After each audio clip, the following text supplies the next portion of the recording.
Bom dia, boa tarde, boa noite, né? Estamos aqui dando início à gravação de mais uma aula de adaptação de direito civil 3, contratos. Agora, já nos contratos em espécie, nós vimos aí o contrato de compra e venda, né? Talvez eu acho que seja o principal, né? O mais comum, pelo menos, acho que pelo menos uma vez na vida todo mundo já fez esse tipo de contrato aí, às vezes até sem perceber, né? E agora, dando continuidade aos contratos em espécie, nós vamos tratar agora do contrato de troca ou permuta. Isso também é bem simples, tá? Bem rápido trabalhar esse tipo de contrato. Ele está no artigo 533 do Código Civil, tá? Então, já vamos aqui abrir o Código Civil.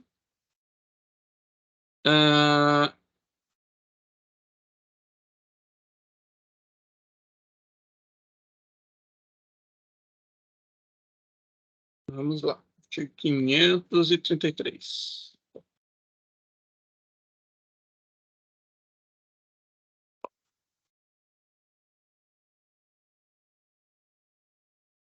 Da troca ou permuta. É esse o único artigo que fala sobre esse tipo de contrato, tá? Então ele é bem rápido para a gente trabalhar.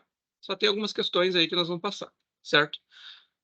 Aplicam-se à troca as disposições referentes à compra e venda, como com as seguintes modificações. Então, por que se aplica subsidiariamente as regras da compra e venda ao contrato de troca e permuta? Porque a troca e permuta ela é uma espécie de compra e venda, tá? A única diferença é a forma de pagamento, né?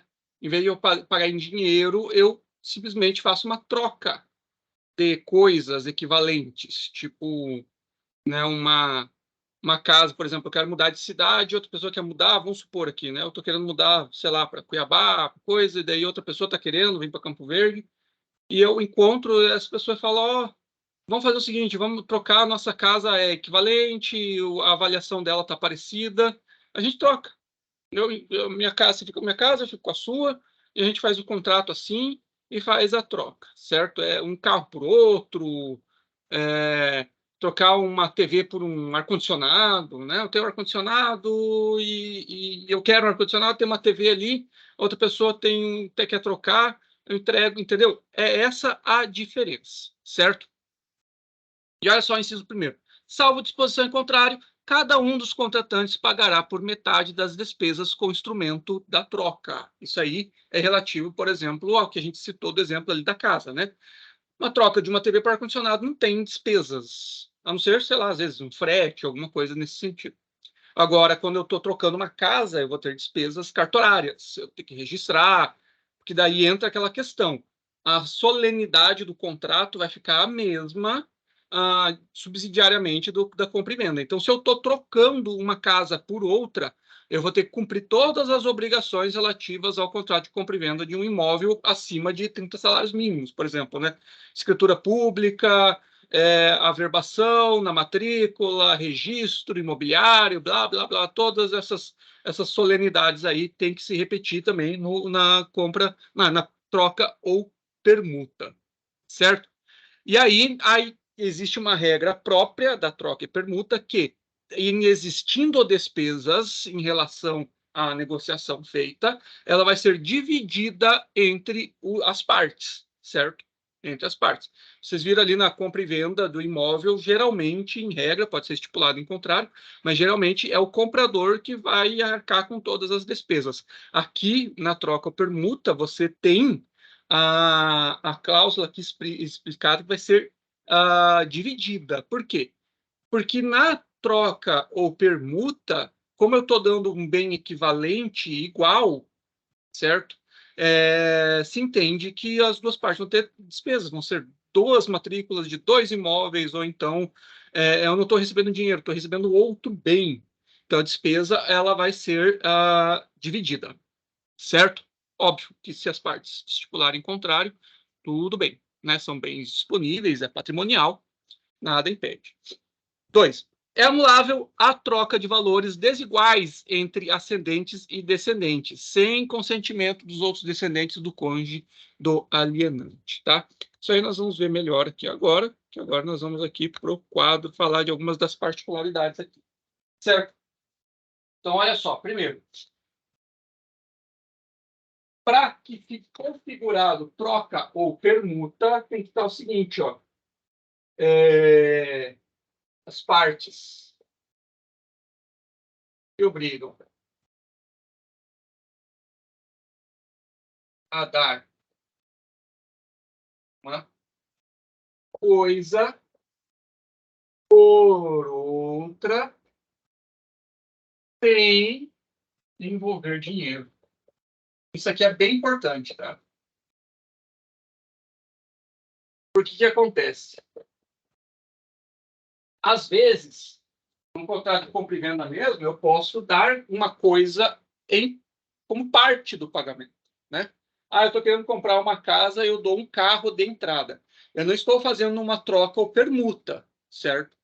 Porque, às vezes, a casa que eu estou comprando é 300 mil, meu carro vale 70, eu dou o carro como entrada e o resto eu faço em dinheiro.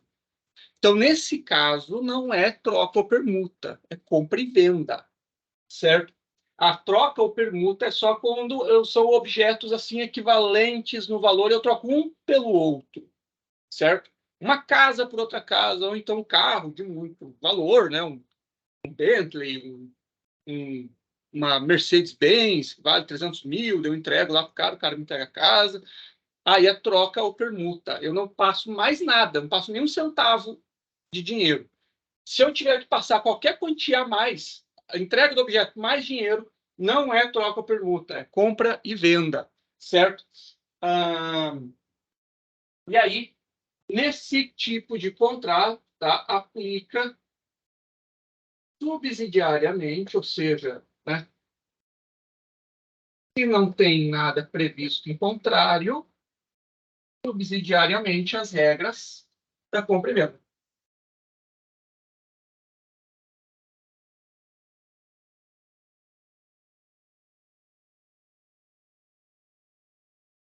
Certo? Vamos lá. Outras questões que a gente pode colocar aqui. As partes aqui são denominadas permutantes ou tradentes. Não é comprador, vendedor, é permutantes, certo? E aí também as características do contrato é a seguinte: ele vai ser contrato bilateral,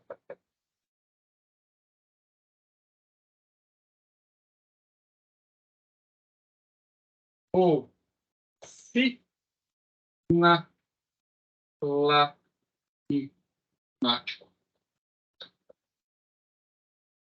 tá? Por que que ele é sinalagmático? Porque ele tem deveres e obrigações proporcionais, né? Eu tenho que entregar um bem em troca de outro que sejam equivalentes, proporcionais, certo? E aí também ele é o quê? Contrato oneroso, porque há disponibilidade de patrimônio de ambas as partes, né? Estou me desfazendo de uma casa, mas pegando outra, ou então me desfazendo de um carro e pegando um terreno, e enfim, né? Trocando uma TV e pegando um ar-condicionado. Eu tenho disponibilidade, eu tenho um sacrifício patrimonial ali envolvido, certo? É oneroso, comutativo, né? Comutativo, ou seja, as partes sabem exatamente quais são suas obrigações, né? Translativo da propriedade.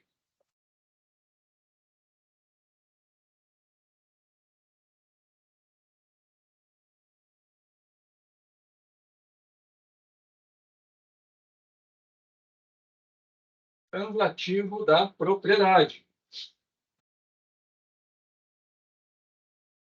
E consensual.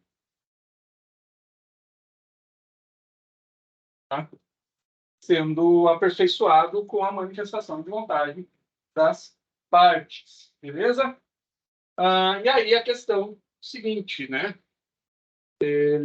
A formalidade ele pode ser formal ou informal, a depender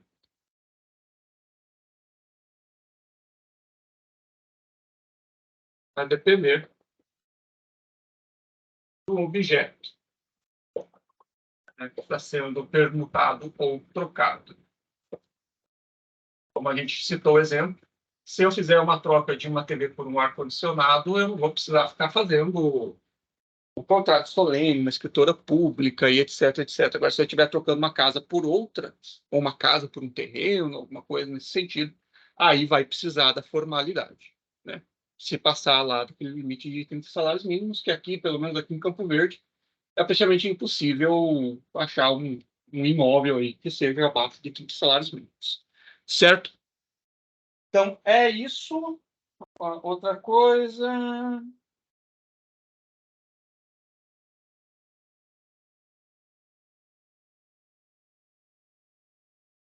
Mas a gente pode falar.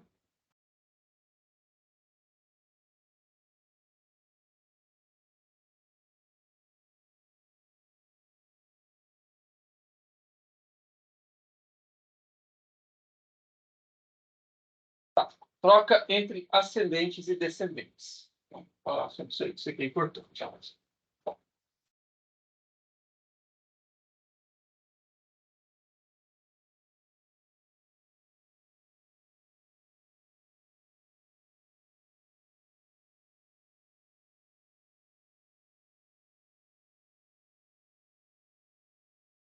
Vamos lá, de volta para o código.